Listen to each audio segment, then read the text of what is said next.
along on us. Haven't weed sprayed yet, but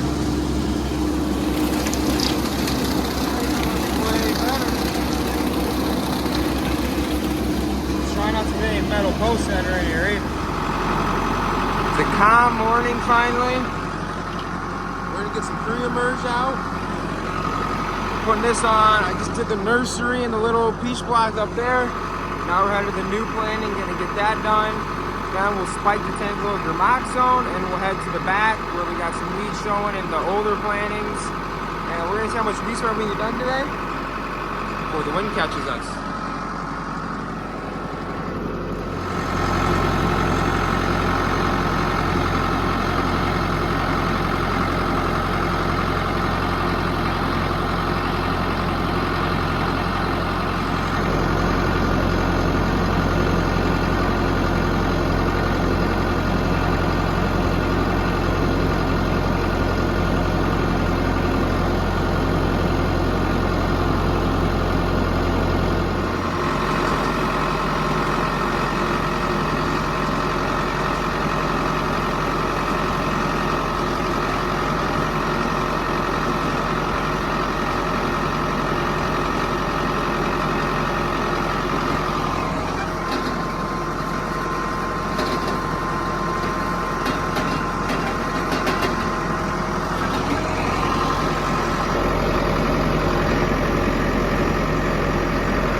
Back out about 6 a.m. this morning, no wind, getting the tank mixed back up now. This little PTO pump runs off the shaft, mixes everything through. I got it right now just agitating, turning everything in the tanks and sat overnight, make sure nothing's on the bottom. We have a problem with this tire. We thought it was leaking.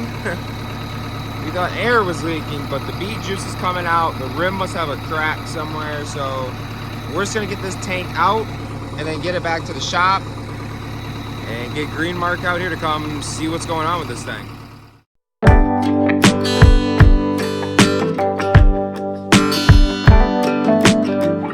So we're back spraying again today, but a little bit different than normal.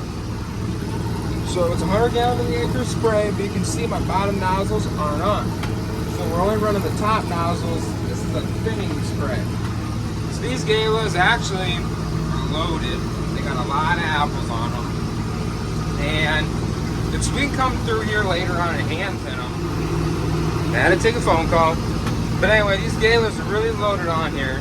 So we can come back later on in the season and pick them off by hand, but that takes a lot of time. It's really expensive, especially on these big trees. It's extremely expensive. So our first line to try and thin them off is a chemical thinner. It's a PGR, kind of like similar to AFG. It's a plant growth regulator, just it acts more as a thinning action.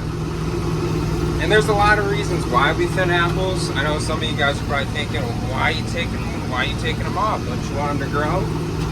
These trees can only handle so many apples. So the more you have on the tree, it actually takes away from the size of the other apples. So to get to a certain size, and those clusters of 5 or 6, like I was showing in previous videos, I want 1 apple per cluster on the tree.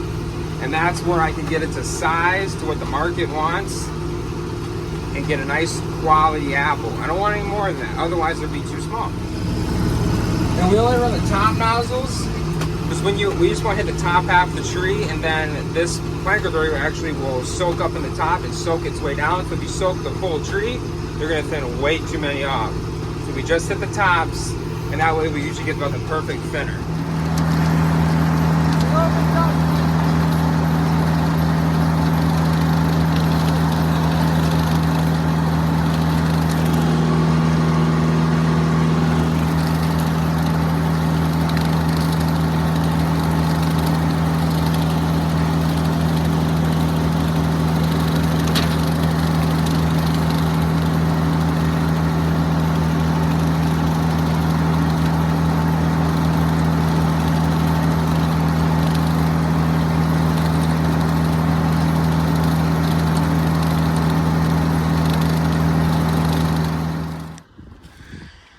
All right, real quick before we end the video, we are actually got the water tank out. We're gonna put irrigation in this test peach block and nursery, but until we get that in, I'm gonna water with the tank tonight. We'll come and train these tomorrow. All the peaches are really starting to bud out good. These are gonna be on a 3-wire system. So I'm actually gonna come in tomorrow, head these probably somewhere in here. Then all the other branches, cut them off flush below my knee, and then leaving us a 2-inch stub. The nursery is actually looking really good. They're starting to take off.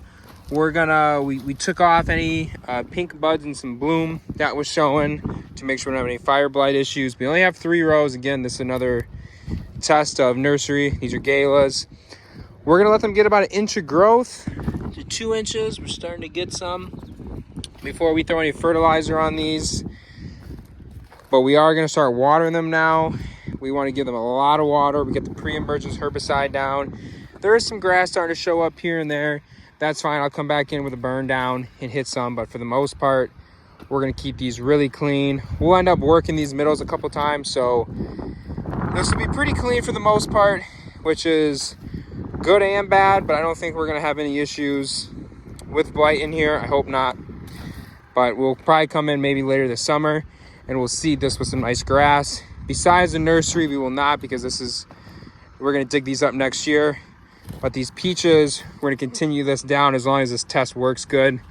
We're gonna continue it down on some of this high ground before we put the lower ground into apples.